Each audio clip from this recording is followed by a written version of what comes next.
Welcome back to GSMC's Down by Contact Sports Podcast. I am your host, Jeremy Lapidus. Today is Tuesday, February 11th. I hope everybody's having a great day so far. In this segment, we finish up our show getting into draft season. We just finished going over report cards for the coaching carousel as the final coach has been hired. But now it's on to mock draft time. Mock draft 2.0 coming up at you in just a second. But before we do that, remember, if you would like to be an even bigger part of the show than you already are, all you need to do is go to gsmcpodcast.net. Or if you're on YouTube, you can use that super chat feature. If you do either of those two things, a message should pop up on the bottom of the screen for you, me, and everybody else around the world to see. If you have a burning question about sports, anything at all that you would like to ask, go ahead and throw that in the comments. Throw it in the chat. I will get to it as soon as I possibly can. I appreciate everybody so much for sticking around, talking some sports with me here on a beautiful Tuesday, February 11th. But like I was saying, it's time for the mock draft. The Titans are officially on the clock. The final snap of football has been played. The final tick of the clock is done. And now the Titans are here. A new clock has started. What will they do? In this mock draft, I did no trades. We're probably going to see a couple trades. The Titans have a real possibility of trading out of that number 1 overall pick spot. But for now, we're going to go with no trades, just the order as it is. That is finally was finalized in the last couple of days. At the number 1 overall pick, the Tennessee Titans select quarterback Cam Ward out of the University of Miami. He was the best quarterback on the board, right? I don't see the Titans passing up on a quarterback if they have the number 1 overall pick. I know they've talked all about with their GM saying, hey, we can't pass up a generational talent. That might imply a guy like Travis Hunter. It might even imply a guy like Abdul Carter if they felt like they needed some defense.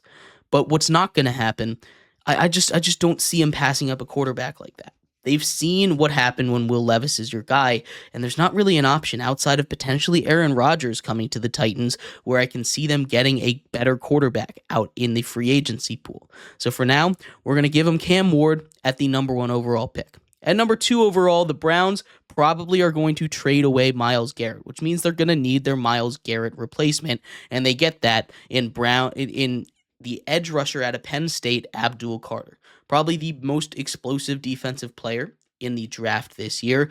He has a lot of speed off the edge. He's an excellent run and pass defender, and I think Abdul Carter is going to be the best defender in this draft. He's going to go to the Browns at 2. They need to find a replacement for Myles Garrett and then deal with that quarterback position. At number 3, the Giants are selecting Shedeur Sanders, the quarterback out of Colorado. This has been maybe one of the worst kept secrets. Shedeur is very confident he's going to the Giants. He's very confident he's not making it out of the top 3, and I think there's good reason for it. The Giants have very publicly seemed to fall in love with Shedeur Sanders. Do I necessarily think he's going to be a generational talent or a guy that's worth taking at number 3? No, I don't think that. But I do think that Shedeur Sanders is a guy that if you're able to give him time, if you're able to just let him develop a little bit, he could be a good quarterback in this league. The issue is the Giants don't have that luxury. They're going to force him out there, and it's not going to be great. But we'll see. At number 4, the Patriots select Travis Hunter, cornerback / wide receiver, also out of Colorado. Travis Hunter was the guy that they were reportedly targeting at number 1 overall, and now he falls into their laps neatly at number 4. He's going to be a special talent. I'm really curious how they're going to use him in the NFL. I want them to be able to play him on both ways, probably not full-time both ways, but it would be cool to see him play, and I think he's got the ability to do it on offense and on defense. At number 5, the Jacksonville Jaguars select Mason Graham, the defensive tackle out of Michigan. Mason Graham is probably the best run stopper in this league, and the Jaguars were an awful run defense last year. Now, that defense has a lot of holes in it, but getting a big body like Mason Graham who can affect both the pass rush and the run defense is going to be a big get for them as they continue to develop the offensive side of the ball. They already have the quarterback. They already have a wide receiver. They already have a stable of running backs. They can maybe get an offensive lineman here, but I think a bigger piece of need is that defense, and I think they go with maybe the best available there at Mason Graham. At 6, the Raiders select Tetro McMillan. That's the best wide receiver left. They need some weapons. Jacoby Myers, as good as he is not a true wide receiver one. T-Mac is going to come out there and be the best receiver on the board. He's going to go out and dominate in the NFL. He's got prototypical NFL size, speed, and hands, and he's going to be dominant. He had a 300-yard game early on this season with Arizona, who had a disappointing year, but I think he's going to go up and show out in the NFL. The Jets up at number 7 select Will Campbell, the offensive tackle out of LSU. The best offensive lineman in this class falls right in their lap. They needed a new offensive line. They're probably going to lose a couple of those tackles that they ended up trading for and signing in the last offseason. They need to get some depth there. I think that's their biggest weakness. There's not a quarterback to draft here, so I think they go and take Will Campbell out of LSU. And number 8, the Panthers are on the clock. The Panthers have a lot of needs. Offensive line, defense, I think they need a little more. So I have him taking James Pierce Jr., the edge rusher out of Tennessee. He's going to be an explosive pass rusher. You pair him up with Derek Brown on the inside, it's going to be a huge get, right? Because that defense was just atrocious. If you can get a little more pressure, you can hide the corners a little bit, and I think the edge rusher is probably the most impactful position that they can get. Grabbing a guy like James Pierce Jr. should help a lot. The Saints have Will Johnson fall to them. They traded away Marshawn Lattimore. Will Johnson, the cornerback out of Michigan, is a great fit for them at number 9. I think they'd love that. I think they'd be very happy with that as well. They get that cornerback 1 that can help lock down on the defensive side of the ball. The Bears at number 10, of course, they're going offensive line. They're going to take the biggest offensive tackle out there, the best one probably, in Josh Simmons out of Ohio State. Josh Simmons is a big guy. He's going to be able to protect protect Caleb Williams a lot better than what an atrocious offensive line that it was when Caleb Williams was playing last season, and that should help tremendously.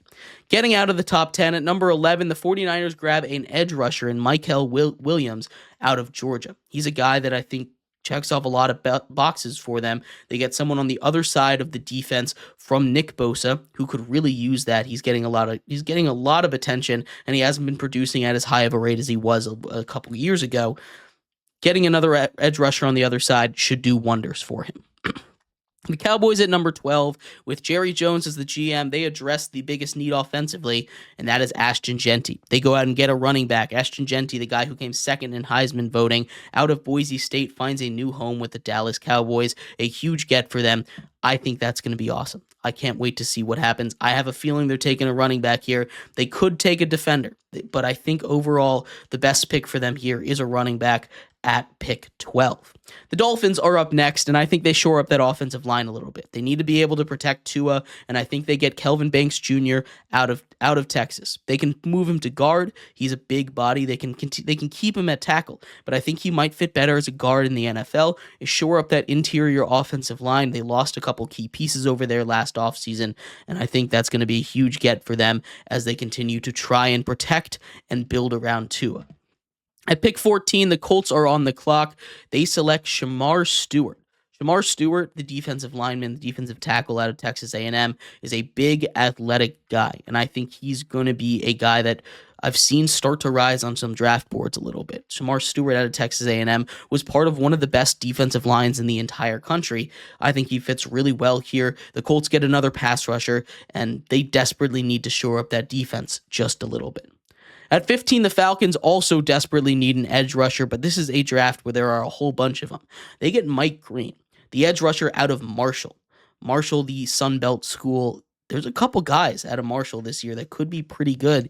They go get Mike Green. He's been going a lot of first-round mocks. He had 17 sacks last season. They need to get pressure on the quarterback. They brought in Matthew Judon. Now they need to continue to surround him with talent and continue to add more and more as they shore up that defense just a little bit more. At number 16, we have the Cardinals. The Cardinals also select a pass rusher in Walter Nolan. Walter Nolan, the defensive tackle out of Ole Miss, is just a big body. They had a run defense that was okay last season, but you go and get that big defensive tackle on the inside. It's going to do wonders for this team that is surprisingly good defense last year. The Bengals are up next, and I've seen a lot of mocks for them to go get a tight end, to go get a wide receiver to replace T. Higgins. But if they don't get a defensive player, I think their fans might riot. So I have him taking Malachi Starks, the safety out of Georgia. He's a guy that can kind of play that Kyle Hamilton role that the Ravens have him doing. Go and play deep, cover receivers, play a little linebacker, go up and cover the run. I think that's going to be huge and be an all-around guy. Malachi Starks out of Georgia to the Bengals at 17.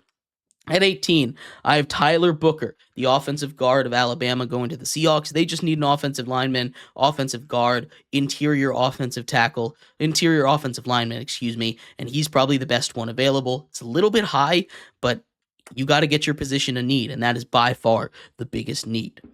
At number 19, the Buccaneers select Luther Burden II, the wide receiver out of Missouri. He is falling a lot further than I thought he would. This is a guy that I think teams in the back might trade up for. I could see the Steelers trading up for a guy like Luther Burden. Excuse me. I could see a couple teams trading up for a guy like Luther Burden. The Bills could trade up for him if he falls this far. But in a no-trade situation, I think the Bucs, after losing a guy like after losing a very talented receiver in Chris Godwin, can't pass up that opportunity, and they take Luther Burden at number 19. At 20, the Broncos go get a talented player in tight end Tyler Warren, voted the best tight end in the country by AP. Tyler Warren is going to be really good at football. He's kind of going to be able to play a Taysom Hill kind of role without throwing it. That's what he did at Penn State. I'm interested how it's going to translate to the NFL, but they need a tight end. They need more weapons for Bo Nix. Getting a great safety valve like that should be really good. We already talked about how Sean Payton loves a utility guy like a Taysom Hill. I think he'd fit really well over there in Denver. The Steelers get a wide receiver in Emeka Egbuka at number 21. They need a guy to go opposite of George Pickens. Get a guy for probably Justin Fields at their quarterback. Getting an Ohio State talent should be fun to see. I like that pick a lot. They need a wide receiver pretty badly. The Chargers go out and get a corner in Jody Barron from Texas. They need a corner. That's probably one of their biggest needs. You could go out and get another offensive lineman. You can get a wide receiver, but at this point, there's not a wide receiver on this board that really screams you have to get him here. And there's a couple corners that I really like, Jody Barron being my favorite there. I think they pull the trigger, and the Chargers grab him at 22. At 23, the Packers desperately need edge rushers. They get Jack Sawyer out of Ohio State. He had one of the best pass rushing and run stopping grades from PFF this season. He's a very experienced guy, and he's going to be huge for them getting pass rush and speed off the edge. At 24, the Vikings select Benjamin Morrison, the corner from Notre Dame, shore up that defense just a little more. They're going to lose a lot of key pieces, especially in that secondary. Some of their best guys are free agents, and they're not going to be able to sign them all. I think they get a corner out of Notre Dame in Benjamin Morrison. At 25, the Texans are on the clock, and they need offensive line in the worst possible way. They get Armand Membu out of the offensive tackle out of Missouri. He could play guard wherever they need him to go. He is going to be a big athletic guy, and they need that. They desperately need to protect C.J. Stroud. That's who the Texans selected 25. At 26, the Rams are taking Jalen Walker, the edge out of Georgia. This is a guy that's played a little off ball. He's a little bit smaller, but on a defensive line as fast and as stacked as the Rams are, he's a guy that could drop back into coverage a little bit, could cause a little chaos for the quarterback. I think that's a good pick for them at number 26. The Ravens get an offensive lineman in Josh Connery Jr. out of Oregon.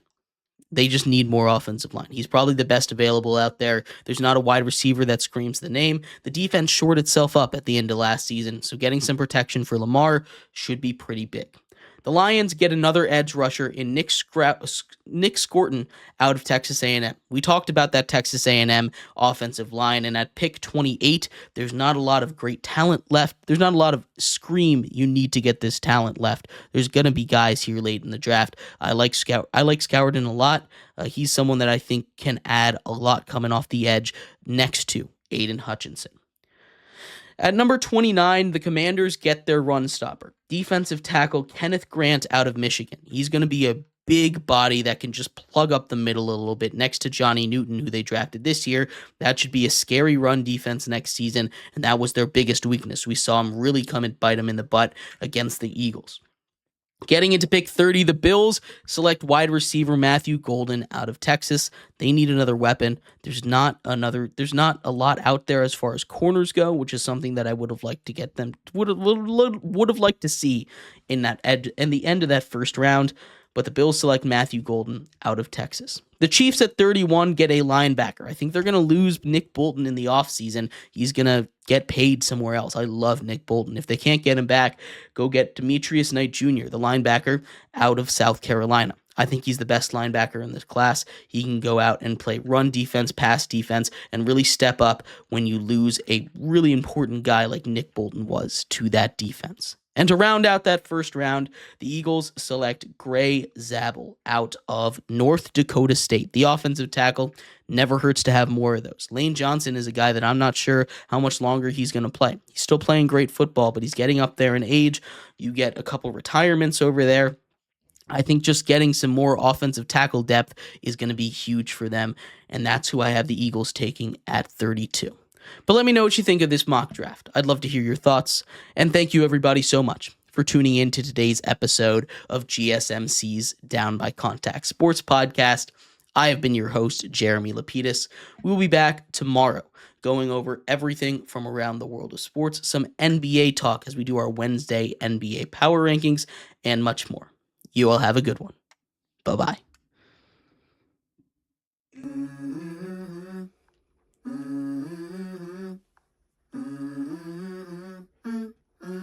Let's go.